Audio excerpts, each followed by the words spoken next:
let's learn why the heart is a vortex and how that functions in terms of healing trauma and connecting to nature, and why this is also important. Right. The heart pumping outside in worldview. Heart's a vortex. That's inside out worldview. And we live in a holographic universe. I'm going to quote Einstein and then Dr. Joe Dispenza. The field is a sole governing agency of the particle. The energy field, the energy body, the soul controls the particle. That's inside out, not outside in. The field is the sole governing agency of the particle, proven by blood flow in fetuses. I mean, Nikola Tesla said, if you want to understand the secrets to the universe, think in terms of frequency, energy, and vibration, and how blood flows in fetuses proved his point. This is what I'm talking about, the energy body, the soul, okay? This is proof. So we don't acknowledge that we have this soul that's constantly in sync with the sun, the earth, everything around us, then we're not in relationship with the things around us. Then we don't find them important. So we'll go live in a city and never go out in nature. Or we'll engage in manifest destiny, killing 60 million buffalo in order to kill the Native Americans and kill all the beavers in order to make hats. Oh, let's kill the wolves because they're inconvenient for our cattle ranchers. Oh, let's make dams and rivers where the salmon flow. And that was because God gave us dominion over everything. That's a belief, not a reality. This is reality. Reality is we're in relationship with everything else in nature. And this is what the Native Americans knew. They knew this.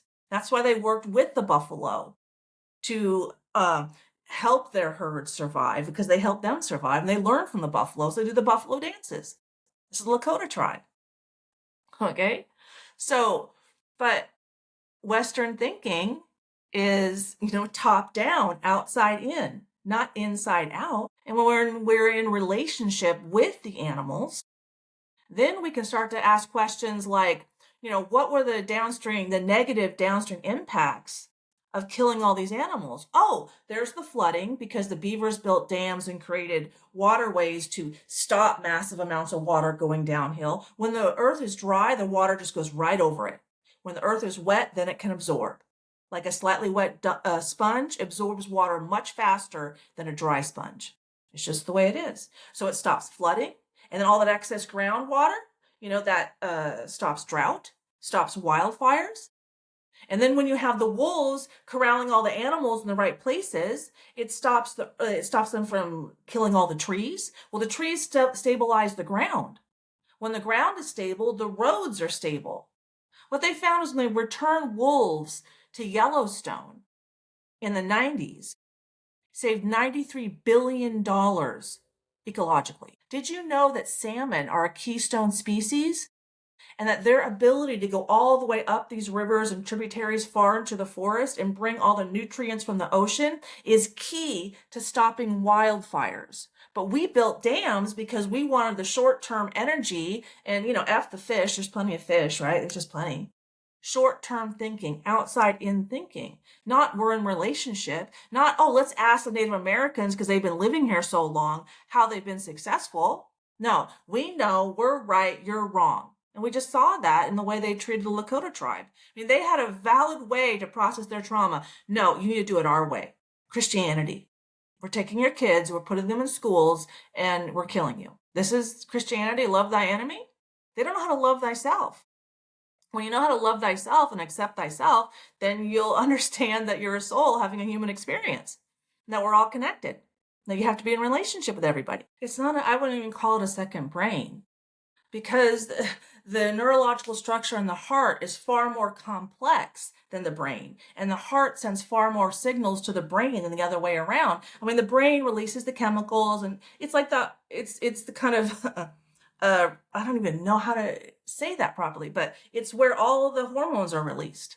But where does that direction come from? The heart. And who's in control of the heart? The soul. So if we don't think about what, things at a soul level, right? Like, how do we turn our wounds into wisdom at a soul level? Our subconscious, that's a soul. Then we can't change our neurological structure.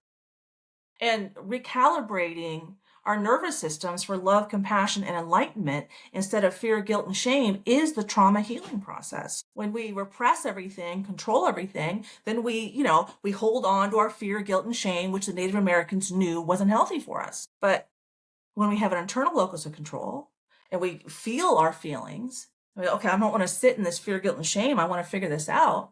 And the Lakota tribe had a great, let's go in nature and figure this out. It's a whole different worldview. It's like flipping everything on its head, where the Native Americans, the inside out is the wisdom, the outside in is the wound. That's the lie in the subconscious. That's the external control mechanism.